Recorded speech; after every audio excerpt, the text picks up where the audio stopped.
Atafiaraka indray tsika amin'ity andron'ny alatsinainy fahinam-roapolo ny volana septambra taona 2024 ity atolotra ny araba topolasy topovavy na eto Madagasikara ny ampitan-dranomasina ihany koa mandroso tapaka izay fahita lavitry ny kolo izay ny tsikara-panatanjahantena moa mazava ho azy no iarahanao amiko rehefa aliny alatsinainy toy izao. Resatsika eo anatin'izany arany ny makasika ny aiady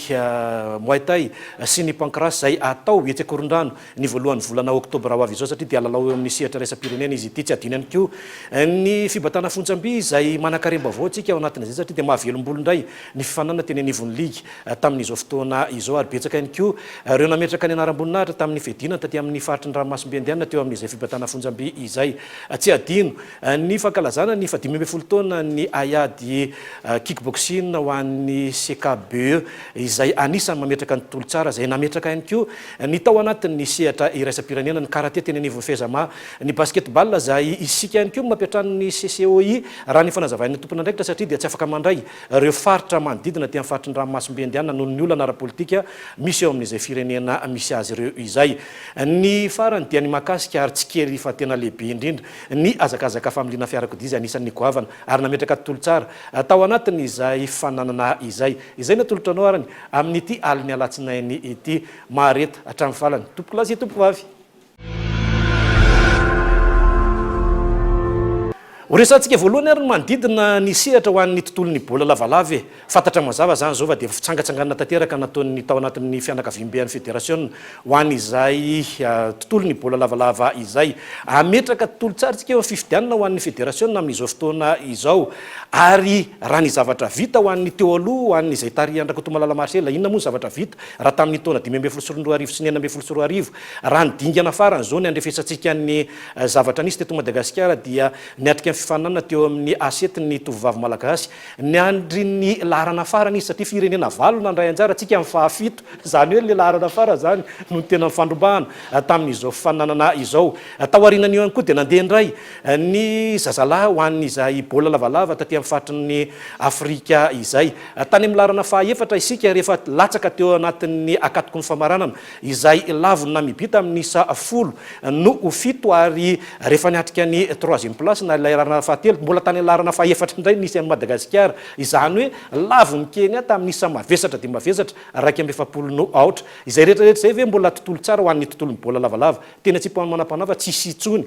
izay vokatra tsara ao anatin'ity tontolon'ny bola lavalava ity amin'ny akapobeany ka anairana ny tompona ndraikitra sy izay rehetra irotsaka sy ampitondra aingy avao izay tontolon'ny bola lavalava izay mba tsy ataon'ny olona lalana intsony isika eo amin'ity sehatra fanatanjahantena izay anisan'ny atahorany aty amin'ny faritra Afrika sy maneran-tany amin'ny akingana ao anatin'izay tontolon'ny bola lavalava izay tena tsy manam-panahy izany fa isika mahafantatra hoe iza indray no apetraka ao anatin'ity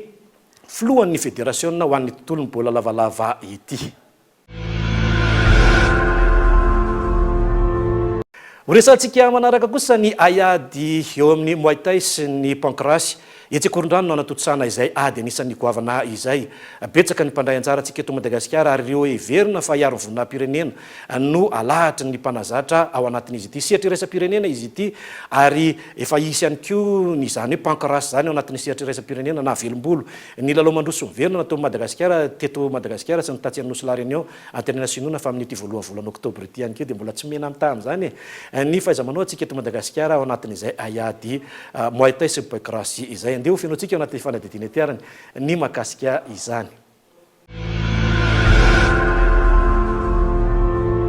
Ao anatin'ny famanantena tanteraka ny solotenantsika eto Madagasikara hiatika ny sehatra iraisam-pirenena amin'ny voalohan'ny volana oktobra izao eo amin'ny aiady Muay Thai sy ny pancrace izay andrafetana ny hoe aiza ho aiza ny avy teknika antsika eto Madagasikara amin'ity sehatra avolenta ity betsaka ihany koa mpifaninana ao anatin'izay satria dia ny aty amin'ny faritry ny ranomasimbe andianina no nasaina ao anatin'ny tifanana anisan'ny goavana andian'ny faharoa ity aiza ho aiza ny fanomanantena sy ny fahavonona ny solotenantsika eto Madagasikara ao anatin'izay ady izay. Fanomanana tsy eto efa mandeha tsara, efa mandeha efa nisy mois zay fanomanana efa mandeha tsara. Izy io combat international Muay Thai sy Pancras MPC izy a Muay Thai Pancras Challenge izy izay ahitana zareo Mayotte, La Réunion contre Madagascar misy ady amin'ny 12 izy io izay ahitana karazana ady samihafa misy Muay Thai anaky enina sy Pancras anaky enina ny fanomanana ho an'ny combattant aloha tsy hita fa tena vonona tsara zareo fa mianjony ady sisa ady izy io ary tena ady be fa iny andrasana amin'izy io deuxième édition izy io a efa nisy teo aloha dia araky ny efa nahita teo aloha moa zany dia tena ady izy io amin'ny resaka ady amin'ny tany sy ady ambony dia manasa an'ireo olona be sy ireo olona rehetra eto Antananarivo Madagasikara manontolo sy ireo olona rehetrarehetra mba hatonga maro amin'ny fotoana io fa tsy hanapaharoa io fotoana io. Manao kosa ilay solotenantsika eto Madagasikara hiatrika amin'ireo ady telo solotenantsika eto Madagasikara dia efa tsy fahafahantsika finatsoa efa misy efa maromaro ngamba fantatsareo Tsantsany Stéphane Sévérin efa eo daholo zany hoe efa fantatsareo amin'izay fa ady ilay izy a tena ady io fanomanana koa nefa efa mandeha hatramin'ny ela na zany telo zao ara zany miaraka amin'ny zareo manomanao efa vonona tsara ara-moral ara-tsaina fa complet daholo fa miandry ny fotoana sisa manomboka amin'ny ela sasany combat eo amin'ny 12 zany hoe maharitra hatramin'ny amin'ny 12 alina zany fiaintan'ny combat io hoe samba tokoa raha hoe Karla no atsika sihetsiresa-pirenena nefa i Karla manana ny fahaizana any amin'ny Muay Thai efa hitantsika teny izy efa manao Muay Thai telo foana izy ary Muay Thai mihitsy ny bazina manany a efa vonona tsara raha namanao ary vonona atsika malagasy zany hoe tsy izy io a vahiny izy io zanatany vahiny izy io fa misoka ny firenentsika gasy misoka firenena malagasy izy io ary miteny gasy ihany koa dia daly io dia efa vonona tsara le ry ao dia mahazo magnotoko fa no zavatra tsara le daly dia misozabetsaka anareo tamin'ny fanomanana rehetrarehetra dia mahafinaritra raha ohatsy foana ny fanampiana miresaka amin'ny sport de combat eto Madagasikara fa dia tena mahafinaritra fa dia mivelomolo tokoa ny combattant na ny karakara. Raha oharina tamin'ny andiany voalohany dia nitombo ny mpikatroka malagasy ao anatin'izay aiady izay ary amin'izao fotoana izao dia fa ao anatin'ny fahavononana sy ny teknika sy ny taktika tanteraka ary ny toe-tsaina ho ety miatrika an'izany ny solotenantsika eto Madagasikara ny vokatra zany sisa ny andrasana amin'ny voalohan'ny volana Oktobra io etsy Akorondrano.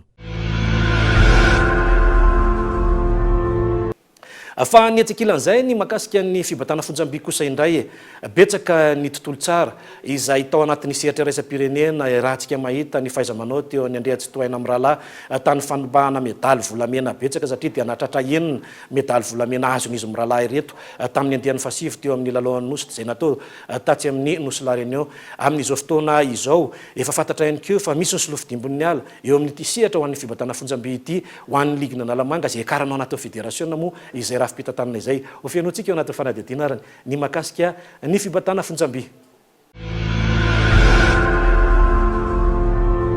Nototsaina tetsy ambanin'ny gradain ny fifanana tao anatin'ny ligina Analamanga eo amin'ny fibatana fonjam-by mahavelombolo raha ny fanazavan'ny tompon'andraikitra tao anatin'ny izany indrindra moa fa ny tale teknika nasionaly sy ny mpikatroka ihany koa tao anatin'ny ty fifananana ity saika mendamembavy mihitsy no mandray anjara tao anatin'ny izany ary nitolorana ireo amboara maro sy ny medaly volamena ihany koa ireo nandrombaka ny voalohany tao anatin'izao fifananana anisan'ny goavana ao anatin'ny ligina Analamanga eo fibatana fonjam-by izao mametoky ihany koa ny tompon'andraikitra fa ametraka ny tsara eo amin'ny faritry ny ranomasimbe indiana sy ny sehatra Afrika indrindra moa fa eo amin'ny sehatra raisam-pirenena satria dia efa saika ny antsehatra tao anatin'izay tanatohatra telo izay isika teto Madagasikara tao anatin'ny izany aiza ho aiza ity fanana tao anatin'ny ligina Analamanga ity. De mouvement zany ny atao hoe haltérophilie arasé ny voalohany dia épaulé jeté ny faharoa dia ny catégorie zany ny vehivavy manomboka 44 de 48 de 53 de 58 de 63 de 69 77 ny plus 77 dia ny lehilahy indray manomboka 50 de 56 de 62 de 69 de 77 de 85 de 94 de hoe plus de 100 ny olona mitovy lanja zany no faninana mitovy lanja no faninana dia zay arakaraka izay mazaka mavesatra zany no voalohany arakaraka ny zavatra zakany zany no andarana hoe voalohany faharoa fahatelo. Manahoana fahavitrihan'ny vata fonjam-by atsika ao anatin'ny ligina Analamanga zay? mavitsika aloha ny ankizy amin'izao zany tena hoe metanora mihitsiny zany zao ny ankizy miditra ao amin'ny fibatana fonjam-by manomboka minime zay de cadet de junior de miakatra hatrany amin'ny senior ka any amin'ny ankizy zao a tena maro zany a ny ankizy de tafarotsaka ao amin'ny fibatana haltérophilie. Indraindray mety hoetsika ho an'ny ligue nalamanga ny fanomanana ny rehefa vita zao ny ligue nalamanga de ny ankizy omanina amin'ny andray anjara amin'ny championnat de Madagascar zao no anomanana an'ireo ankizy avy nanao ny championnat nalamanga. Atreto zany aloha de efa hita sy tsapa fa efa manana izay solofo dimbony ala izay ny eo amin'ny tontolon'ny fibatana fonjam-by ary mahavelombolo tokoa raha toa ka motsy avokoa ny taty-an'ny faritry ny ranomasombe indiana raha tsy ilaza fa tsy ny tao any sehatry ny Afrika sy ny tao amin'ny andian'ny fasivy tamin'ny lalaon'ny nosy izay nitontosana tao Alarenio itsika tamin'ny fotoana lasa iny. Amin'izao fotoana izao iezaka makany amin'ny fedina ny tompon-daka eran-tany ihany koa ny fibatana fonjam-by ny raha nanahita ihany koa ny vokatra tany Rio ao anatin'izay fananana rehetra izay dia efa manana izay fahaiza manao izay na ny tovavy na ny tovolahy ho antsika eto Madagasikara eo amin'ny ity sehatry ny fibatana fonjam-by ity ary tsy mena amita ao anatin'izay firenena maro isan-karazany izay.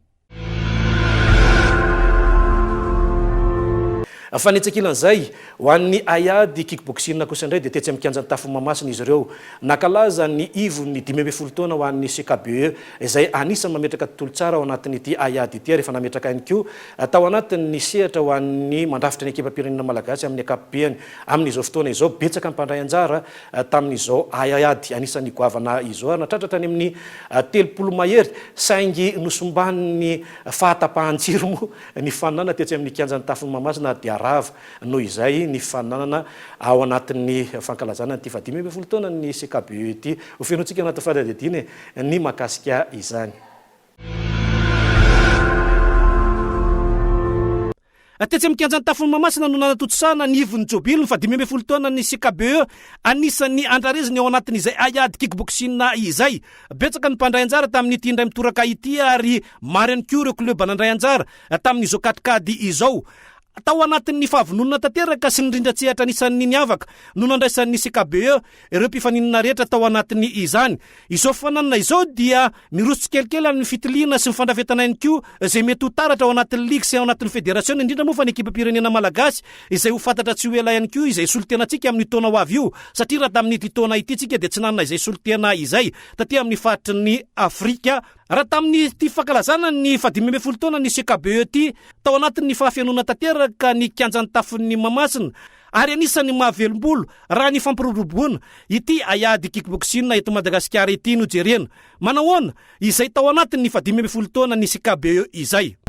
Nitsika tao anatin'ny fifananana izay fankalazana ny 15 taona ny CKBE moa zany dia nisotra tsakany sy andavantsara ary nandeha mpilamina tsara ilay fisotran'ilay lalao dia maromaro ihany ilay kliba nandray anjara tao nisy hatramin'ny kliba 12 eo ngamba nandray anjara tao saika nandraisina nakana combattant maromaro avy ny kliba izay anisany sangany eto Antananarivo. Ny combat izay nitanterahana eo moa dia combat misy maromaro ihany eo amin'ny 4-30 eo ny combat izay nitanterahana dia misy hatramin'ny kely indrindra izy io ka hatramin'ny lehibe indrindra dia misy ny sokajy rehetrarehetra izay misy hatramin'ny sokajy minime ka hatramin'ny sokajy senior misy hatramin'ny klasy A izay ao anatin'ny mpanomana izay no ekipa nasional io ry zazako misonitra rehetrarehetra reo. Dia hatreto dia afapo ny tao anatin'ny fikarakarana amin'ny fikarakarana ny CKBE indrindra fa dia isorana be da be ao amin'ireo izay nanohana sy ny kliba izay nandray anjara tamin'ilay fankalazana an'ilay izy. Raha tsy teo moa hoe tsisy azonay atao fa dia ny isorana be da be ny nandray anjara tamin'ilay fankalazana ny 15 taona. Toy any angamba moa sao dia mety hoe ny fanomanana an'ireo ankizy eo amin'ny toerana misy an'ilay CKBE dia mba hiandrandra mba hoe hipetraka any amin'ny national na ohatrohatran'izany ilay zazako misonitra ireo hiaro ny vonina pirenena. Ito iaraka izany ny hetsika ao anatin'ny fifananana rehetra ary ny kleba sisa no anisan'ny mamelo maso izay aiady misy eto Madagasikara izay. Andrasan'ny rehetra ihany koa ny fananana eny anivon'ny federasiona izay antenay tsy teraka toy ny Ambato-Bevoka ve ho ny rehetra izany fifananana izany. Raha ny fanazavana dia isy ny fifananana izay karakarain'ny liga ihany koa amin'ny fahenin'ny volana Oktobra ho avy izao. Izany hoe tsy misy intsony zany ny fandraisana andraikitra ataon'ny isan'ambaratongany fa ny kleba no mamelo maso tanteraka noho ny fitiavana izay aiady kickboxing eto Madagasikara izany. Raha toka miainga ifotony toy izany ny rafi-pitantanana rehetra misy eto amintsika dia anona ny piatrokady anisan'ny sangany ihany koa isika andimby ny Faratina sy Zafo Mariano dia lavakely tao anatin'izay sehatra iraisam-pirenena izay. Antenena sinoina zany fa matotsika tsy nandray anjara tao anatin'izay sehatra iraisam-pirenena zay tamin'ny taona 2024 ity dia ametraka izay anaram-boninahitra amin'ny taona ho avy io. Fanitsakilan'izay ho an'ny aiady karate kosa indray ho an'ny anivon'ny fezama izay anisan'ny vondronana ireo fanatanjahantena marobe eto Madagasikara amin'ny akapobeany. Tetsy amin'ny kianjan'ny tafina korondrano izy ireo noho ny fanomey fotoana tao anatin'izay katrokady anisan'ny goavana izay miakatra ny avoletan'ny Madagasikara eo anatin'ny sehatra anatiny sy sehatra iraisam-pirenena na velom-bola ihany koa tamin'ny fifananana taty amin'ny faritry ny Ranomasimbe Indiana izay nanana solotena maromaro isika 12 tao anatin'ity fifananana ity. Amin'izao fotoana izao dia efa miverina tsikelikely ihany koa fakafizan'ny rehetra ny aiady karate ho fenotsika eo anatin'ity fanadihadiana ty mahakasika izay aiady izay. Tetsy amin'ny kianjana korondrano nanatotsana ny fifananana anisan'ny goavana eo amin'ny karate ho an'ny fezama izay vondronana n'ireo mpikatroka rehetra misy eto Madagasikara na ny fifananana ao anatiny izany. Hatreto aloha dia efa azo refesina tanteraka ny fahaiza-manao antsika eto Madagasikara ao anatiny ity katrokady anisan'ny goavana ity ary nahitana n'ireo sokajin-danja rehetra ny fifananana tamin'izao indray mitoraka izao. Niverina tsikelikely ihany koa ny fitiavan'ny rehetra izay aiady karate do eto Madagasikara ity. Ary isy ihany koa ny verina fa ho fatenana izay ao anatin'ny fifananana sy ny arovona-pirenena amin'ny sehatra rehetra izay isy eto anatiny sy ny maneran-tany ihany koa raha ny fanazavan'ny tompona andraikitra. Natsony hoe Open de Tana 2016 izy manjay anjara amin'ity dia ny katitakely aloha zany ny Benjamin sy ny Benjamin zany hoe ny 10-11 ans latsaky ny 5 kilo ary ao ihany koa ny Open senior zany hoe lasy vavy comité daholo zany reo satria androany tontolony andro ihany anaty tanterana azy. Izy aby reo mpanjay anjara eto amin'ny Nalamanga Ray Manontolo moa zany dia ao daholo dia mahafaly amin'ity fotoana ity dia tonga koa ny Otomatsiatsy zay tena atao hoe somary lavidavitra ihany dia misy solotena zany izy ao mahafinaritra zany. Mino aho fa manentana an'ireo kleba maromaro sy ireo faritra ihany koa hitsiketsika mikasika an'izao karate do fizama zao. Eo amin'ny voantsika zany tsara marihana fa somary avoavo ihany ny voantsika satria arakaraka ny fananana natao zany ny karan'ny niveau. Zany hoe raha voatsika tsy manao fananana dia tsy memsonitra ny ankizitsika ka mino aho fa hitombo zao zavatra zao ary ataontsika hoe akany amin'ny ranomasina ambony ano any zany hoe somary mivahiny any amin'ireo ivelany zany.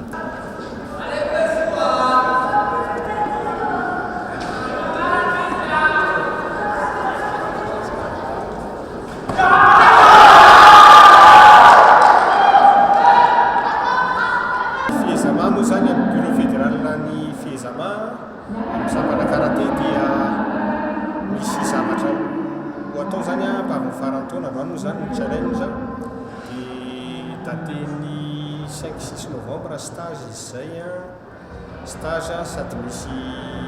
passage de grade au niveaun'ny bureau fédéral sy ny fihezama zany izy io dia ny amarana ny saison tideny ho an'ny ankizy kely zany coupe de Noël izy zany ho an'ny ankizy moa satria fetin'ny ankizy ny Christmas dia zay ny amin'ity fa mieritreritra moa zany nanao zavatra tsara zany koa zay vity zay ny fihezama amin'ny taona ho avy. Mazava raha ny fanazavana nataon'ny tompona andraikitra teo ary ny fanatsarana ity aiady karate eto Madagasikara ity no tanjona ao amin'izao fotoana izao. Miroborobo fatratra ihany koa ny fampivelarana ny teknika sy ny taktika antsika eto Madagasikara raha ny tety andro izay efa voalaza ny tompona andraikitra ihany koa fa misy mifananana marobe izay atriany ny anivon'ny fezama na ny sehatra anatiny io na ny sehatra iraisam-pirenena ihany koa. Ny tsara fakatahaka raha ataon'ireo zokony teo aloha no nitimbiasany taty aoriana ary nitosika avy amin'ny fitondram-panjakana toy ny raharam-pirenena fanatanjahantena amin'ny akapobeany no andrasan'izy ireo. fa eo amin'ny tontolo ny basketball kosa indray raha ny fantatra dia tokony tatsy amin'ny nosy mayotte no nanaovana ny fananana ho an'ny basketball ty amin'ny faritry ny ranomasimbe indiana raha natsoina hoe CCOI noho ny antony ara-politika moa sy ny zavatra maro anatin'izay dia tsy afaka mandray izany izy ireo neverina fa afindra tany amin'ny nosy hafa nefa dia tsisy afaka nandray ihany koa tsy maintsy voatery zany atao eto Madagasikara ity fananana ity zay manana solotena isika amin'ny alalan'ny GEA avy any vakinankaratra manana fahaiza-manao izy ireo ao anatin'izay ary vonna pirenena tanteraka ao anatin'izay basketball ho an'ny vehivavy izay metsika ny makasika ny antsipiriany izay efa finoana ny ekipa pirenena malagasy izay solotenantsika izay.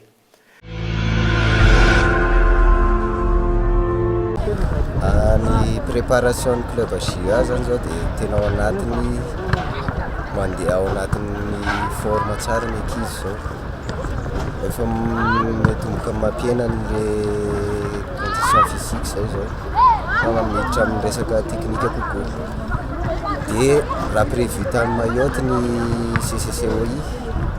dia tsy afaka nandray Mayotte no korotana ny firenena dia naingeo raisiny Maurice koa dia tsy nandray Maurice dia nefa raha ny lasa eto Madagasikara ny CCCOI izay atao any Diego 6 novembre hatramin'ny 13 novembre. Dia manao ahoana nefa nitsika solotena zao anatin'izay indrindra fa hoe nareo anatin'ny club avy any vakinankaratra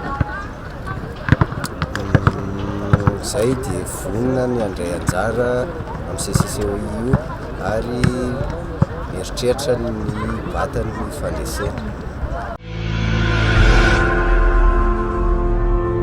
Fa eo amin'ny fifananana ho an'ny familiana fiarakodia kosa indray dia mbola nametraka tontolo tsara indray kosa ireo sangany eto Madagasikara amin'ny ity familiana fiarakodia ity voafehantsika tanteraka izany amin'izao fotoana izao na eo amin'ny sehatra anatiny eo amin'ny sehatra iraisam-pirenena ihany koa izany familiana fiarakodia izany nefa na dia adinona iarahana amin'ny Hakim Koloro no amenoantsika izay resaka izay.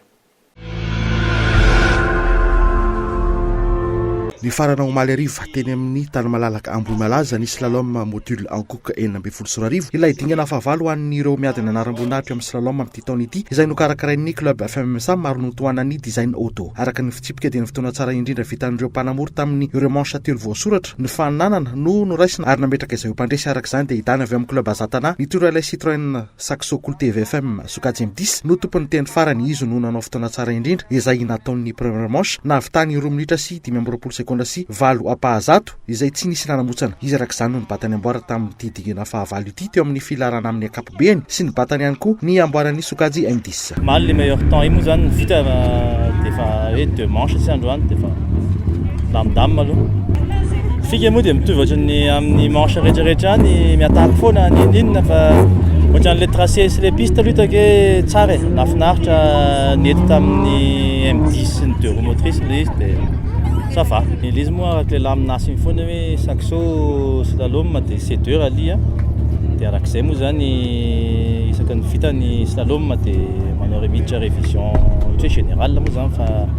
sy hitany sy indray nisy zavatra kely tsy nety dia ao ny jerevana dia vérification générale fotsiny zay. Teo amin'ny lalana faharoa no nisy an'ity Remeka avy amin'ny club FMMSA nitondra Peugeot 106 M10 na vita fotoana 2 minitra sy 20 sekondra sy 9 izany hoe taraiky 2 sekondra sy 12 tamin'ilay mpanamory Saxo ity naraka izany no teo amin'ny lalana faharoan'ny sokajy M10 ary mbola sokajy M10 ihany no nanaraka teo amin'ny lalana fahatelo dia itsioro zany ilay ny fandimy fiara tamin'ny itiana izy no teo amin'ny lalana fahatelo vokatra fariny sady nanakatona ihany koa ny podium M10 tamin'ity slalom module ankoka 24 ity na vita fotoana 2 minitra sy 20 sekondra sy 7 izany taraiky 30 centième tamin'ny Tina Remeka. Podium M10 araka izany nivokatra tamin'ity dingana fahavalo ity. Teo amin'ny cross car indray dia lasa ny kasha avy ao amin'ny club MSA ny amboara izay nanaovany fotoana tsara indrindra na 2 minitra sy 20 sekondra sy 20 izay nataon'ny 3e manche farany ary nibatan'ny amboara teo amin'ity sokajy ity. Izozo kosa ilay filohan'ny MSA no teo amin'ny larana faharoan'ity sokajy ity taraiky 2 sekondra mahery kely monja tamin'ny kasha ary mika kely mbola avy ao amin'ny club MSA ihany no teo amin'ny larana fahatelon'ny cross car tamin'ny fotoana 2 minitra sy 13 sekondra sy 20 ny course aloha en général nafinaritra sa somary teknika ihany ary le piste satria somary fohifohy dia manao 2 tours fa teknika be moa fizika be fa en général nafinaritra tsara ny résultat moa zany anaty ao amin'ny cross car dia nafinaritra ny course. ny alarobia amin'ny 7 sy fefany alina izao no anarano any mahakasika indingana fahavalon'ny Salominy ao anaty Mekamagy. Atreto ny tompoko lasy tompoko vavy no fiarahanao amiko tamin'izao aliny alatsinainy izao tenaiky sonona fa afa-po tanteraka antsika tany tokantrano tany nandrotsy tapaka ny fahitalavitry ny kolo efa kasitrahana manokana natolotra ho an'ny aja sy Fabrice RJ Fawel rapetafika sy Jimina pitana sarotry ny fatana tany tokantranontsika tany tsy adino mpampiakanjo ny sport mbola izy ary tsika rehetra zay nampita izay vavao zay satria raha tsisy anareo dia tsy nisy ny vavao zay natolotra teo tamin'izao ala izao mirary ihany koa raha mirary ny fahitalavitry ny kolo ny torimaso sambatra ho atsika rehetra ary tsika zay mbola afaka mantsoitsy tapaka ity fahitalavitra ity dia mbola betsaka ihany koa ny malina amin'izao ala izao ny tena kosa dia mametraka ny samy tsara ho amin'ny alatsinainy indray tompoko lasy tompoko vavy.